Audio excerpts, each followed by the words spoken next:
that was fun while it lasted. I was doing some pulls and I broke it. Oil, I guess, shot up through the intake here from broken rod, piston, something. Oh yeah, pushed out the gasket. That's where the oil came from. It's locked up good. Had to have my wife bring the tow vehicle and we strapped a chain to it. There's still oil in it and no hole in block or pan that I can tell. So must have just crunched up a rod or a piston or both. It's locked up though, so it's going to be fun trying to get it out, unbolting the converter bolts. So might have to drop the pan and try to uncrunch things first. So yeah, good times. But I kind of expected it. This was a unknown motor, which was one of the reasons why I didn't want to make any more passes at Cletus's Christmas tree event. I didn't want to oil down the track because I just did not have a great feeling about this motor from the beginning. So my suspicions must have been correct. It didn't sound super perfect today. Oil pressure was like from the first day was kind of weird. It was like really low and then all of a sudden normal and then low again. So who knows what was going on. But could have been something I did, could have just been luck of the draw. Not overly upset about it, obviously. It was just a couple $100 junkyard dealio and did the trick. And we'll see, maybe the block is even savable and I can put some, Wiseco pistons and K1 rods or something in it. Who knows? We'll see. But it was fun. I drove around, obviously, no doors, kind of like drive around like a Jeep. It's pretty cool. But I need to finish this. It's almost done. Got to make those drive shafts into something that's usable, and for the swap, and then brakes up front, brake lines, rear ends, and exhaust, and he's good to go. So, and then turn my attention back to this because we have some fun things to try to fabricate and fix, or not fix, but fit into here. Obviously, I have to fix this.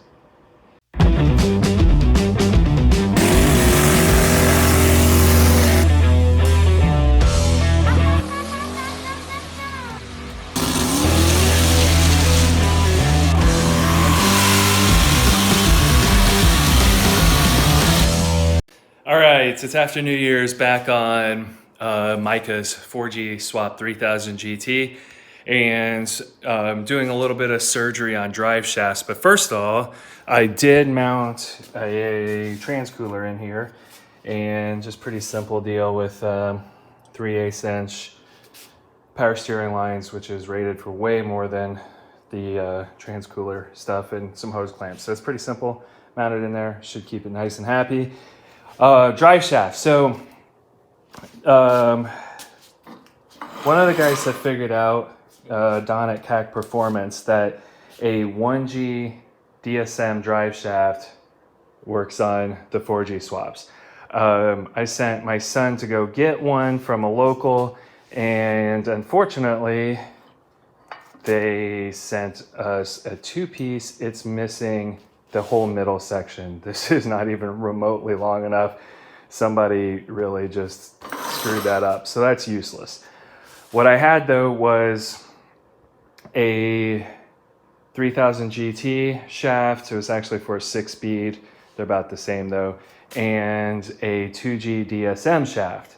And what I noticed was I've already put it together, but this section here, so there's 3 pieces. So the front section is what I need because the yoke is smaller diameter on the DSM transfer case, and it's actually, the whole drive shaft's just a hair shorter than 2.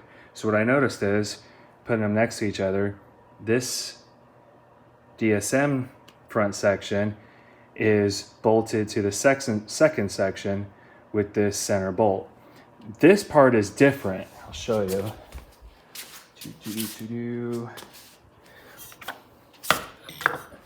Right here. So that's what was there, and it's a 4-bolt flange deal, but all of this is the same basically. So I took the U-joint apart from the DSM shaft, unbolted, bolted it on, put the U-joint back together. And you can see I put new caps there and clips. So, don't know if it's exactly gonna work, but I like trying things that are free. So I need to put the rear diff in, then I'll be able to bolt this up and then slip on a transfer case and see if it all bolts up. I do know this will bolt up because this is the 3000 GT mounting. This thing is missing lots of stuffs. So side brackets missing for the diff. Now this is my diff. This came with the car. Should have came with these two. Doesn't appear to be. And then this was interesting. The getting ready to bleed all the brakes. Decided to take the rear wheel off so I could more easily get to the bleeder, if I could speak. And I'm glad that I did because every single one of these was completely loose. Then I noticed, there's a gap here. It's hard to see, but the control arm also not bolted up. So what I imagine somebody did was, I bet this had adjustable upper control arms, which helps with the camber back here when you lower it on coilovers. And they removed them to put on straight stock ones. So that's what I think happened. So I'll tighten that up. Maybe we get adjustable ones at some point too. But yeah, I'm gonna have to nut and bolt check this whole thing. Maya's out helping bleed brakes. Let's see how well she crawls in. Okay. Oh, maybe over that hard. Probably doesn't help that it's up in the air. Not really. Made it. All right, do you know which one's the brake pedal? There are 3. I can't even see. There's 3 of them. I can't see. This one? It's the middle one. I can't even see the third. What? It's the middle one. I think I can't even see. I think I found the middle one. We're not gonna press very hard, but Why are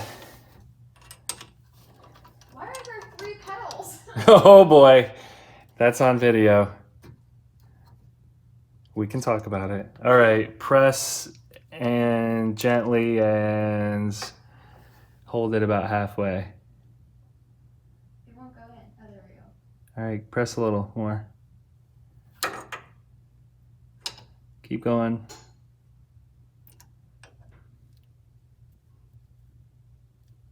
Yeah, I think it's coming out. I can't see. All right, let go. All right, now press. It'll be harder probably. You got it about halfway? I think.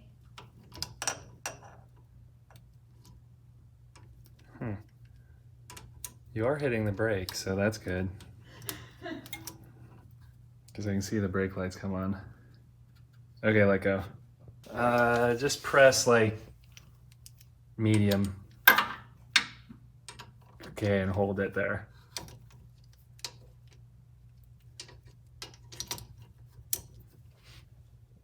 Okay, let go. That side's good. The fronts will be bad. And do it again.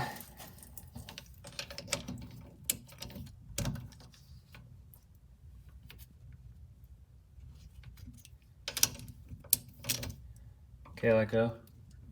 Can you press a little harder this time? Yeah. Well, good news. The Frankenstein's drive shaft worked perfect.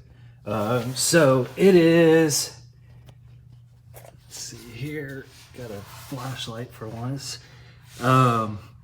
bolted in, both carrier bearings hanging down back there at the back, just waiting to get brackets for the rear end, rear diff. But yeah, so like I said, it's a 3000 GT back two sections mated to a 2G DSM front section, and works perfectly with the DSM transfer case and transmission. This is an auto transmission. So pretty cool. Didn't have to buy anything, just parts that I had. Next is exhaust. All right, so downpipe is on. This is it's the eBay. It's pretty thick actually. 2G downpipe. Replaces CAD or test pipe or anything too, so it's extra long. But that's up there. Tucks in good. The cost is 3000 GT aftermarket, and the downpipe is maybe 2 or 3 inches too long. So that'll have to wait another day. I need to get the diff in first, and I may just cheat and take it to an exhaust shop so they could get it on a rack and do that last little bit, trim probably just a couple inches out of the downpipe, mount it back to the 2-bolt flange here, and then weld it back together in there. So, but it's really close. That's all I can really do for now. Have to get the rear diff mount. It's these on the side. Have the bolts, and the car came with this, just not the side ones. So get those, and I can finish this thing up, get it driving. It's really, really, really close now. You talked me into stereo stuff. Mike is behind the camera now. Oh, this, whoops, wrong side. Dug through my stash and found one of the adapters. I think it will work.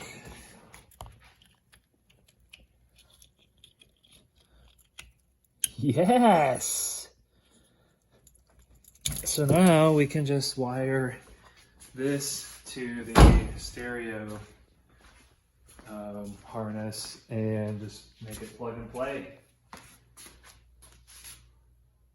Well, local 3000 GT buddy helped us out. Drove to his place like an hour each way, which really actually saved a lot of time from having to track pieces down. Got the brackets for the rear diff, and also the bolts, and bolts for the axles. And let's see, also big thing, he had these little side brackets for, I only have one bolt that mounted up. I'm gonna have to drill some holes, but it fits and sits in there nice. Now I just need to get the trim piece. So coming along. So the next major task is to put this in,